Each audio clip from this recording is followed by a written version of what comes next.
মূলনীতির তিনটা মূলনীতির আলোচনা করা হয়েছে গত জুমায়। আজকে হবে 4 নম্বর মূলনীতি থেকে, তবে সব আলোচনা করা সম্ভব হবে না সময়ের কারণে। যতটুকুন আল্লাহ তাআলা কবুল করেন সেই অতটুকুন যেন সহিভাবে সঠিকভাবে বলতে পারি, মালিক যেন তার গোলামের জবান থেকে সহি কথাগুলো বের করে আমলের জিন্দেগিতে কবুল করেন। সকলে বলি আল্লাহুম্মা আমিন। সম্মানিত উপস্থিতি, আমি আজকে আলোচনা করব সূরা বনী ইসরাঈলের 32 নম্বর আয়াত থেকে। 32 নম্বর আয়াতে আল্লাহ তাআলা কি বলেছেন আর আমরা কি করব, এই দুইয়ের সমন্বয়ে আজকের আলোচনা হবে ইনশাআল্লাহ। আল্লাহ তাআলা এই পৃথিবীতে আপনাকে আমাকে পাঠিয়েছেন, এই পৃথিবীতে আপনাকে আমাকে পাঠিয়েছেন এই জন্য যে আল্লাহ তাআলার দাসত্ব এবং গোলামি করবার জন্য। আল্লাহ তাআলার দাসত্ব এবং গোলামি যদি না করি তাহলে আল্লাহ তাআলা আপনাকে আমাকে দিয়ে জাহান্নাম ভরবেন। একটা উদাহরণ দিলে এই কথাটার বাস্তবতার সঙ্গে মিলে যাবে। আমরা অনেকেই আম গাছ লাগাই, কাঁঠাল গাছ লাগাই, লিচু গাছ লাগাই, পেয়ারা গাছ লাগাই কি না? এই গাছগুলো যদি আপনাকে আমাকে ফল দিতে ব্যর্থ হয়, ফল আবার ধরে কিন্তু আমগুলো টক। আপনি শখ করে গাড়লেন মিষ্টি খাওয়ার জন্য, মিষ্টি আম খাওয়ার জন্য, কিন্তু গাছে আমও ধরলো কিন্তু আমগুলো টক। আপনার মন চায় গাছটা দেখতে খুব সুন্দর রাখি, কিন্তু ফলগুলো টক, এই গাছ রাখার কোনো প্রয়োজন নাই।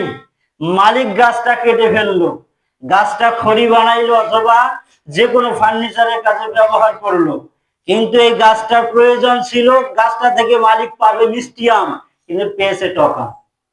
এই অপরাধের কারণে মালিক তার গাছকে রাখলো না। আবার আপনি একটা সুন্দর লিচু গাছ গাড়লেন, কিন্তু লিচুর গাছ অনেক বড় হয়েছে, লিচু ধরতেছে না। আপনি রাখবেন গাছ? রাখবেন না, কারণ ফলের জন্য গাছ গেলাম, ফলে হলো না, গাছ রাখি দরকার কি? গাছ কেটে ফেললাম। ঠিক আল্লাহ তাআলা পৃথিবীতে মানুষ পাঠিয়েছেন আল্লাহর গোলামি করার জন্য, দাসত্ব বন্দেকে ইবাদত করবার জন্য।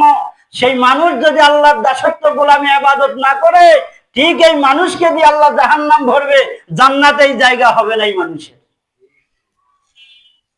একজন মানুষের যদি উপকারের জন্য ভালোবেসে কোনো গাছ লাগায়, সেই গাছ যদি ফল দিতে ব্যর্থ হয় অথবা মালিকের মন মতো গাছটা না হয়, মালিক গাছ কেটে ফেলে, যে মালিকের মালিক আপনাকে আমাকে পাঠিয়েছেন পৃথিবীতে, সেই মালিকের মনে হয় ইবাদত করা লাগবে না? লাগবে। সেই মালিক আপনাকে আমাকে বলছে, ওমা খালাকাতুল জিন্নি ওয়াল ইনস ইল্লা লিয়াবুদুন, আমি জমিনে পাঠিয়েছি মানুষ এবং জিনকে একমাত্র আমি আল্লাহর দাসত্ব গোলামি করবার জন্য। কোন মানুষের গোলামি দাসত্ব চলবে না, কোন মানুষের চলবে না। মানুষের গোলামি যতক্ষণ করবেন, মানুষ ভালবে তত ভালো, ভালবে ততক্ষণ। আপনি একটা কাজ করতে পারলেন না, ওই ব্যক্তির মন খারাপ হয়ে গেল, আপনার সঙ্গে আর সম্পর্ক রাখে না। কিন্তু আপনি একটাবার চিন্তা করেন, মালিকের কতগুলো হুকুম অমান্য করেছি আমি, কতগুলো নাফরমানি করেছি, কতগুলো অন্যায় করেছি, অপরাধ করেছি, পাপ কাজ করেছি, মালিক আমার সঙ্গে সম্পর্ক ছিন্ন করে নাই। ঠিক কিনা? মালিক কিন্তু সম্পর্ক ছিন্ন করেন নাই। মালিক চাইলে সম্পর্ক ছিন্ন করতে পারতেন, কেন না? মালিকই আমাকে পাঠিয়েছেন, মালিক কেন আমার সঙ্গে সম্পর্ক ছিন্ন করবে? আমার জন্যই তো মালিক জান্নাত তৈরি করেছেন, আমার জন্যই তো মালিক আমাকে ভালোবেসে পৃথিবীতে সুস্থ রেখেছেন।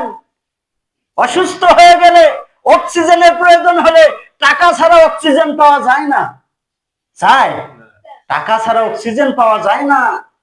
সেই মালিক আপনাকে আমাকে ভালোবেসে বিনা টাকায় অক্সিজেন দিচ্ছে, একটা বারও আমরা অক্সিজেনের বিল দিলাম না। কি মালিক পেয়েছি আমরা! রাতের বেলায় বাল্ব জ্বালাই আমরা, বৈদ্যুতিক বাল্ব, এই বাল্ব আমরা ব্যবহার করি টাকা দিয়ে। কারেন্ট বিল পরিশোধ না করলে লাইন কেটে দেয়, কিন্তু মালিক দিনের বেলা একটা লাইট জ্বালায় দিলেন, সূর্য নামক আলো দিলেন, এই আলোর বিল আমরা কেউ কিন্তু এখনো দিলাম না। সেই মালিকের যখন গোলামি আমরা না করি, আল্লাহ তাআলা বলেন, বান্দা শোনো, তোমাকে মহব্বত করে পৃথিবীতে পাঠানো হলো। সেই বান্দা মহব্বতের কারণে আল্লাহকে ভুলে গেলে, আসো বান্দা, এখনো সময় আছে, ফজরে আসো নাই, জোহরে আসো, ফজরে আসো নাই, জোহরে আসো, জোহরে আসো নাই, আসরে আসো, আসরে আসো নাই, মাগরিবে আসো, মাগরিবে আসো নাই, এশায় আসো, এশায় আসতে পারো নাই, বান্দা তওবা করো, ফজরে দাঁড়িয়ে যাও, আমি আল্লাহ জীবনের গুনাহগুলো মাফ করে দেব। কি মালিক পেলাম আমরা! সেই মালিকের নাফরমানি করি, একটা বারো চিন্তা আমরা করি না। সেই মালিক ডাক দিয়ে বলছে, বান্দা তোমার জন্যই জান্নাত, তোমার জন্যই জাহান্নাম। লাভ